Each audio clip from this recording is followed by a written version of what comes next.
नमस्कार, मी श्रीकांत उमरीकर. आपण पाहतात ॲनालायझर. लाईक करा, शेअर करा, सबस्क्राईब करा. ॲनालायझरचं ॲप डाउनलोड करा. कर्नाटक सरकारने एक अतिशय विचित्र असा निर्णय घेतलेला आहे. आम्ही आजच तो व्हिडिओ टाकलेला आहे की कर्नाटकचे उपमुख्यमंत्री दावोसच्या परिषदेमध्ये आपल्या राज्यामध्ये गुंतवणूक आणायला जायच्याऐवजी दिल्लीत खेटा कसे मारतायत की त्यांचं मुख्यमंत्रीपद त्यांना हवं आहे. त्याच कर्नाटकामध्ये सरकारने एक अतिशय विचित्र असा निर्णय घेतला की स्थानिक स्वराज्य संस्थांच्या निवडणुका बॅलेट पेपर कागदी मतदानाने घ्यायची, EVMच्या घ्यायच्या नाही. एक छान उदाहरण मी तुम्हाला देतो. ती जी गोम असती तिला भरपूर पाय असतात. त्या गोमीचा एक म्हणजे संशोधन कसं चालतं, त्या गोमीचा एक पाय तोडला जातो आणि तो संशोधन करणारा शहाणा विद्यार्थी तिला असं म्हणतो की जा पुढं. ते चालत जाते, दुसरा पाय तोडतो. असं करत करत करत करत त्या गोमीचे सगळे पाय तोडतो आणि त्या गोमीला म्हणतो चाल. ती गोम काय चालू शकत नाही. हे निष्कर्ष काय काढतात? सगळे पाय तोडल्याच्या नंतर कान बंद झाल्याने गोमीला तिला दिलेल्या आज्ञा ऐकू येत नाहीत, परिणामी ती चालू शकत नाही. हे बरोबर आहे, पण त्याचं कारण तुम्ही दिलेल्या आज्ञा तिला ऐकू येत नाही असं नाही. तिचे सगळे पाय कापलेले, पण तुम्हाला ते बघायचं नाही. तेवढी अक्कल उरलेली नाही, भ्रम झालेला आहे.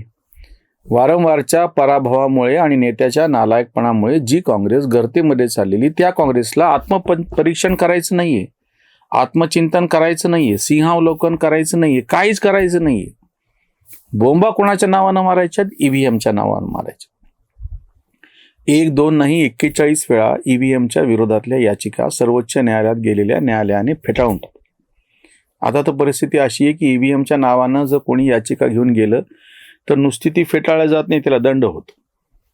इतका नालायकपणा टोकाचा ह्या लोकांचा EVMच्या बाबतीत झालेला आहे. मी तुम्हाला एक साधं त्याच्यातलं, तुमच्यापैकी ज्या कोणाला ह्याच्यातलं फार असं असतं आणि विशेषतः सोशल मीडियामध्ये बघतो आम्ही असे की बऱ्यापैकी चांगले, माझ्या तर काही परिचयातले आधीचे जुने मित्र असलेले असे सगळे सुशिक्षित असलेले, जेव्हा ते पण ह्या EVMच्या नावानं बोंबा मारताना दिसतात, म्हणजे मला कळत नाही की ह्यांना काय समजून सांगावं आणि कसं समजून सांगावं. EVM केव्हा आले, EVMचा वापर केव्हापासून सुरू झाला, EVMमुळं कितीतरी राज्यांमध्ये सत्ता बदल झाल्यानंतर सुद्धा तुम्ही जर हा भ्रम पसरवणार असाल, गोमीचे सगळे पाय तुटल्याच्या नंतर ती गोम चालत नाही कारण की पाय तुटलेत, तुमची आज्ञा ती ऐकत नाही, असा नाही प्रकार, हे कोणी समजून सांगावं. तुम्हाला मी साधं हे सांगतो. तुमच्यापैकी जे कोणी सरकारी नोकरदार असतील आणि त्यापैकी ज्या कोणाला त्या इलेक्शनची ड्युटी आता जिल्हा परिषद आहे लागलेली, तुम्ही त्याला एकदा वैयक्तिक विचारा की ही सगळी प्रक्रिया कशी चालते. कोणीही निवडा. परत पुन्हा असं होईल की मी तुम्हाला एखादं उदाहरण दिलं तर तुम्ही म्हणताल की नाही, हा माणूस कसा भाजपला मॅनेज झालेला आहे आणि आम्ही तर गोदी मीडिया कसे आहेत. साधं गोष्ट आहे. कुठल्याही तुम्ही इलेक्शन ड्युटी केलेल्याला विचारा की किती सगळी ती हेक्टिक अशी प्रक्रिया आहे.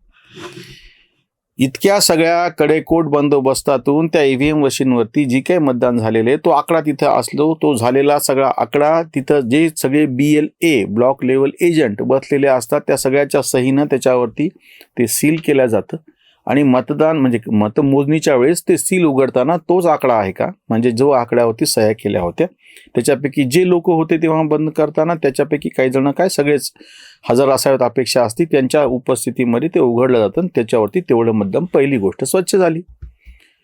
ह्याच लोकांनी ते मतदान कसं दुसरीकडे जातं म्हटल्याच्या नंतर VVPAT बसवलं. VVPAT मशीन म्हणजे तुम्ही बटन दाबल्याच्या नंतर त्याच वेळेस एक त्या चिन्हाची एक छोटीशी चिठ्ठी त्याच्यामध्ये पडणार यंत्र छापून आणि ती तुम्हाला दिसणार. चेकिंग कसं करायचं की नंतर EVMवरचा जो निकाल आहे तो आणि हे जे VVPAT पडलेले आहेत ते त्या चिठ्ठ्या आहेत प्रत्यक्ष. ते पैकी एक समजा कमळाला इतके पडले, हाताला पंजाला इतके पडले, धनुष्यबाणाला, तुतारी वाजवणाऱ्या माणसाला, मशालीला, जे जे काही पक्ष असतील घड्याळाला, त्यांचे चिन्ह ते तपासायचं, ते चेक करायचं. यापूर्वीच्या निवडणुकीमध्ये, सार्वत्रिक निवडणुकीमध्ये प्रत्येक विधानसभा मतदारसंघातले 5 EVM, महाराष्ट्राच्या भाषेत सांगायचं तर एका लोकसभेमध्ये असे 6×5 VVPAT EVM आणि VVPAT तपासले. संपूर्ण भारतभर अशी जी काही 1000 यंत्र तपासली गेली, एकातही चूक आढळलेली नाही. एवढं सगळं समोर असताना म्हणून मी म्हटलं ते मी तुम्हाला साधं हे सांगितलं की तुम्ही कोणी ज्यांना ड्युटी केली त्याला सांगा, BLA म्हणून काम केलं त्याला विचारा, कुठल्याही पक्षाचा असो. बिहारच्या निवडणुकीतली ती एक आकडेवारी अशी धक्कादायक आहे की एकूण सगळी केंद्र होती, म्हणजे मतदान केंद्र, उमेदवार तुमचे किती काय उभे ती गोष्ट वेगळी, जितके उमेदवार उभे होते त्याही जागीमध्ये सगळ्या ठिकाणी काँग्रेसला BLA ब्लॉक लेवल एजंट नेमता नाही आले. म्हणजे अजून मतदान सगळं चालू आहे, निकाल सगळी पुढची गोष्ट आहे. ज्या जागा काँग्रेसनी लढवल्या त्या जागेवरती म्हणजे त्या विधानसभा मतदारसंघात जितकी काही मतदान केंद्र असतील प्रत्येकावरती एक याप्रमाणे तुम्हाला BLA नेमता सुद्धा नाही आले, अशी तुमची पक्ष संघटनेची वाट लागली. आणि बोंब कोणाच्या नावानं करणं. आता ही कर्नाटकातली गोष्ट मी जो तुमच्या समोर विषय मांडतोय की कर्नाटकामध्ये स्थानिक स्वराज्य संस्थांच्या निवडणुका बॅलेट पेपरवरती आता 4 महानगरपालिकांच्या निवडणुका झाल्या. 4ही ठिकाणी धुतलं भाजपनी. काँग्रेसची सत्ता असताना आणि कागदी मतपत्रिकेवरती. म्हणजे तुम्ही बघा हा नालायकपणा किती आहे, किती टोकाला पोहोचलेला आहे. तेलंगणामध्ये जेव्हा स्थानिक स्वराज्य संस्थांच्या निकाल लागले तेव्हा सत्ताधारी असलेली काँग्रेस तेलंगणामध्ये जिंकते. महाराष्ट्रामध्ये निकाल लागले आपल्या नगर परिषद महानगरपालिका बहुतांश ठिकाणी सत्ताधारी जिंकतात. गोव्यामध्ये भाजपचं राज्य आहे, स्थानिक स्वराज्य संस्थांच्या निवडणुका झाल्या त्या ठिकाणी भाजप जिंकतं. पण कर्नाटकात मात्र काँग्रेसची सत्ता आहे, सगळी यंत्रणा काँग्रेसकडे आहे, EVM मशीन्स नाहीत, कागदी मतदान आहे आणि जिंकतं कोण? भाजप. आणि ह्याच्यातून काहीही शहाणपण न घेता यांचा बुद्धीचा ज्याला काही कणभर सुद्धा ज्याची बुद्धी आता शिल्लक राहिलेली नाही, तर्क नावाची गोष्ट शिल्लक राहिलेली नाही, असा राहुल गांधी बोंबा मारतो EVMच्या नावाने. आणि त्यांचं राज्य सरकार असा निर्णय घेते की आता आपल्याला सगळ्या निवडणुका कागदावरती घ्यायच्या आहेत.